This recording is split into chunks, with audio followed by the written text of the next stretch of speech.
Hi, this is Sukanya, Senior Academic Advisor from Bridge Global Edu. இன்னைக்கு நம்ம கரண்டா MBBS இன் Kyrgyzstan படிச்சுட்டு இருக்க ஒரு ஸ்டூடெண்டோட இன்டர்வியூ தான் பார்க்க போறோம். அவங்களோட எக்ஸ்பீரியன்சஸ் நம்ம கூட ஷேர் பண்ணிக்க போறாங்க. ஸோ எம்பிபிஎஸ் அப்ராட்ல படிக்கணும்னு நினைக்கிற ஸ்டூடெண்ட்ஸ் அண்ட் பேரண்ட்ஸ்க்கு இது ரொம்பவே ஹெல்ப்ஃபுல்லா இருக்கும்னு நினைக்கிறோம். Okay, let's move on to the video. First of all, Afra, we would like to congratulate you for getting the excellent knowledge certificate in Russian language. And the Olympiad நீங்க participate பண்ணி அந்த certificate வாங்கியிருக்கீங்க. So congratulations. Thank you, So ma'am. what do you feel about it? How difficult or how easy was it அந்த Russian language கத்துக்கிறது? ஈஸியா இருந்தது ma'am. Actually இதுக்காக செப்பரேட்டா 2 செஷனா வந்து பிராக்டிகல் கிளாஸஸ் கண்டக்ட் பண்ணாங்க. ஸோ ஈஸியா இருந்தது. Okay, very good. Afra, just give an introduction, like நீங்க எந்த கண்ட்ரில இப்போ எம்பிபிஎஸ் படிச்சிட்டு இருக்கீங்க, எந்த யூனிவர்சிட்டி அண்ட் எந்த இயர்ன்றதுக்கு ஒரு இன்ட்ரோடக்ஷன் கொடுத்துருங்க. ஹாய் மேம், நான் வந்து கிர்கிஸ்தானில் ஓஷு ஸ்டேட் யூனிவர்சிட்டியில் படிக்கிறேன். இந்த யூனிவர்சிட்டிக்கு மொத்தம் 2 பிரான்ச்சஸ் இருக்குது. ஒன்று இன்டர்நேஷ்னல் மெடிக்கல் ஃபேக்கல்ட்டி, இன்னொன்று இன்டர்நேஷ்னல் மெடிக்கல் யூனிவர்சிட்டி. நான் இதில் வந்து இன்டர்நேஷ்னல் மெடிக்கல் ஃபேக்கல்ட்டியில் படிக்கிறேன். இது கம்ப்ளீட்லி கவர்மெண்ட் பிரான்ச். நான் வந்து ஃபர்ஸ்ட் இயர் ஸ்டூடெண்ட். இப்போ செகண்ட் செமஸ்டர் போயிட்டுருக்குது. யூனிவர்சிட்டி பார்த்தீங்க அப்படின்னா மாடர்னைஸ்ட் இன்ஃப்ராஸ்ட்ரக்சர்ஸ் இருக்குது. அதே மாதிரி ஃபேக்கல்ட்டி பார்த்தீங்க அப்படின்னா நமக்கு வந்துட்டு doctors as well as experienced teachers. So நல்லாவே ட்ரெயின் பண்ணுவாங்க.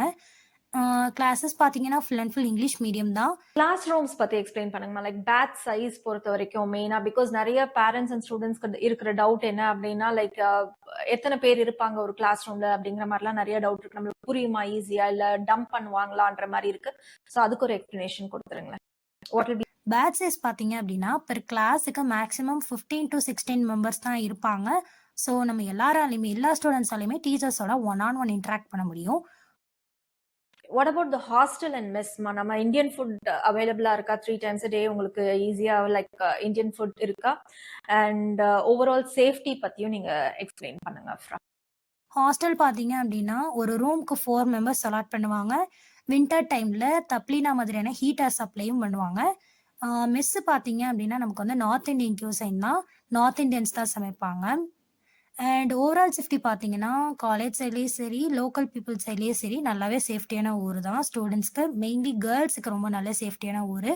ஓகே மா, now we will move on to the admission process. Like அப்ராட்ல எம்பிபிஎஸ் பண்ணணும்னு டிசைட் பண்ணதுக்கு அப்புறமா how was the admission procedure? Like documentation and visa, travel experiences, இதை பத்தி கொஞ்சம் எக்ஸ்பிளைன் பண்ணுங்க. நீங்க நிறைய டாக்குமெண்டேஷன்ஸ் ஒர்க் பண்ண வேண்டியது இருந்ததா, or did you have to travel frequently to the office?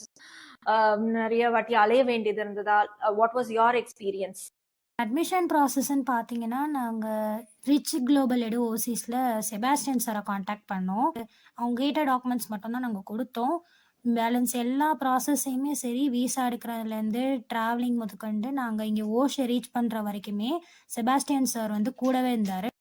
So what was your travel எக்ஸ்பீரியன்ஸ்மா? லைக் நீங்க டெல்லியில இருந்து ஸ்டூடெண்ட்ஸோட தனியா போக வேண்டியது இருந்ததா, or did the Rich Global Edus team accompany you, or how was it? நாங்கள் ஓஷ் ரீஜன் வர வரைக்குமே அவர் எங்கள் கூட தான் இருந்தார். அண்ட் சிம் அலாட்மெண்ட் முடிஞ்சதுக்கப்புறம் தான் அவர் அங்கேருந்து போனார். அது வரைக்கும் அவங்க எங்களை டேக் கேர் பண்ணிக்கிட்டாங்க. நாங்கள் ஒரு 2 times தான் ஆஃபீஸ்க்கு போயிருப்போம். பேலன்ஸ் எல்லாமே அவங்களே பார்த்துக்கிட்டாங்க. சாரும் அண்ட் சுகன்யா மேமும் நல்லாவே பார்த்துக்கிட்டாங்க. Okay, fine. Like did you and your parents have some fear? ஏதாவது கண்டிப்பா இருந்திருக்கும் இல்லையா? ஃபர்ஸ்ட் எக்ஸ்பீரியன்ஸ், நம்ம ஒரு வெளிநாட்டுல போய் படிக்க போறோம். ஸோ என்ன மாதிரி கன்ஃபியூஷன்ஸ் இல்லைன்னா ஃபியர் இருந்தது உங்களுக்கு?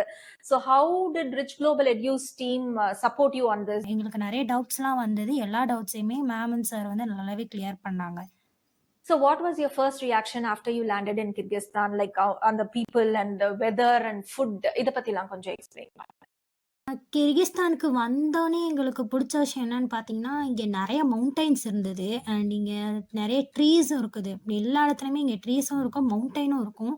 ஸோ இந்த ரீஜனே ரொம்ப கோல்டான ரீஜன். நாங்கள் அக்டோபரில் தான் வந்தோம். September patches actually. இங்கே பார்த்தப்போ லேட்டாக ஆட்டம் சீசன் இருந்தது. ஸோ அட்மாஸ்ஃபியர் செம்மையாக இருந்தது. அண்ட் நாங்கள் வந்த 2 monthsலேயே வின்டர் ஸ்டார்ட் ஆகிடுச்சு. -15 degrees வரைக்குமே இது வின்டர் கோல்டாக இருந்தது. ஸோ நீங்கள் தெர்மல்ஸோட கண்டிப்பாக வந்துருங்க. அப்போ தான் உங்களால் அந்த கோல்டை மேனேஜ் பண்ண முடியும். அண்ட் பீப்புள் பார்த்தீங்க அப்படின்னா இங்கே ரொம்ப ஃப்ரெண்ட்லியான பீப்புளாக இருப்பாங்க. நல்லா எல்லாருமே வந்து வெல்கமிங் பீப்புளாகவும் இருப்பாங்க.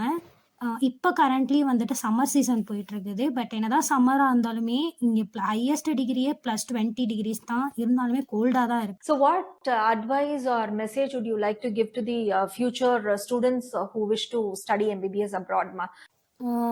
ஃப்யூச்சர் ஸ்டூடண்ட்ஸுக்கு அட்வைஸ்ன்னு கேட்டிங்கன்னா, இப்ப நீங்க எந்த ஊருக்கு வந்து இந்தியா தாண்டி எம்பிபிஎஸ் படிக்கணும்னு ட்ரை பண்ணாலும், முதல்ல நீங்க அந்த ஊர்ல இருக்கக்கூடிய பேசிக் கல்ச்சரல் நார்ம்ஸ் எல்லாம் தெரிஞ்சுக்கோங்க. அந்த ஊர்ல எப்படி இருக்கணும் என்னன்ட்டு. அதுக்கப்புறம் அந்த காலேஜ பத்தின ரெப்யூட்டேஷன் அண்ட் அந்த காலேஜ்ல எவ்வளோ இந்தியன் ஸ்டூடண்ட்ஸ் படிக்கிறாங்க, அண்ட் அந்த காலேஜோட எஃப்எம்ஜி பாசிங் ரேட்டு, அண்ட் அந்த காலேஜோட complete fees structure, living expense இது எல்லாத்தையுமே தெரிஞ்சுக்கிட்டு போங்க. ஏன்னா கண்ட்ரிக்கு கண்ட்ரி லிவிங் எக்ஸ்பென்ஸ் வந்து மாறும்.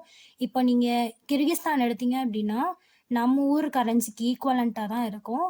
அதனால நீங்க எந்த கண்ட்ரிக்கு போனாலுமே அந்த எக்ஸ்பென்ஸ் எவ்வளோ வரும் அப்படின்றத செக் பண்ணிட்டு, அப்புறமா நீங்க வந்துட்டு எந்த கண்ட்ரிக்கு படிக்க போகணுன்றத டிசைட் பண்ணிக்கோங்க. அவங்களோட பேரண்ட்ஸ்க்கும் சரி, ஸ்டூடெண்ட்ஸ்க்கும் சரி, நீங்க என்ன மெசேஜ் கொடுக்கணும்னு நினைக்கிறீங்க? So that it will be helpful for them. அப்புறம் நீங்க காலேஜ் படிக்க போறீங்கன்னா, அந்த ஃபீஸ் ஸ்ட்ரக்சர் கம்ப்ளீட்டா தெரிஞ்சுக்கிட்டு, எந்த ஹிடன் சார்ஜஸும் இருக்கா இல்லையான்றத தெரிஞ்சுக்கிட்டு வாங்க. அதே மாரி நல்ல ரினவுண்ட் கன்சல்டன்சிஸ் இப்ப இந்த ரிச் குளோபல் கன்சல்டன்சி மாரி நல்ல தெரிஞ்ச ரினவுண்ட் கன்சல்டன்சிஸ் கிட்ட ஒரு 2, 3 தடவ கன்சல்ட் பண்ணிட்டு, அதுக்கப்புறம் நீங்க வந்து எந்த ஊருக்கு வேணாலும் எம்பிபிஎஸ் படிக்கிறதுக்கு ஐடியா பண்ணுங்க. அதுதான் உங்களுக்கு சேஃபும் கூட. Would you recommend Rich Global Edu to others, Afra? And நான் வந்து கண்டிப்பா ரெக்கமெண்ட் பண்ணுவேன். ஏன்னா, இவங்க எங்களுக்கு செபாஸ்டியன் ஸ்டார் வந்து மெயின்லி எங்கள வந்து இங்க வர வரைக்கும் எங்கள கரெக்ட்டா டேக் ஓவர் பண்ணிக்கிட்டாங்க. அதனால நான் கண்டிப்பா ரெக்கமெண்ட் பண்ணுவேன். நீங்க வந்துட்டு எம்பிபிஎஸ் அப்ராட் எந்த ஊருக்கு படிக்கிறதா இருந்தாலும், நீங்க வந்து இவங்க கிட்ட கண்டிப்பா நீங்க கன்சல்ட் பண்றதுக்கு நான் கண்டிப்பா சஜெஸ்ட் பண்ணுவேன். ரிச் குளோபல் எடு ஓவர்சீஸ வந்து நீங்க சஜெஸ்ட் பண்ணிக்கலாம். தாராளமா கான்டாக்ட் பண்ணிக்கலாம். Thank you. Thank you, Afra. Thanks for your time. நீங்க கொடுத்த இன்ஃபர்மேஷன் எல்லாமே நிறைய பேருக்கு ரொம்ப ஹெல்ப்ஃபுல்லா இருக்கும்னு நம்புறோம். Thank you.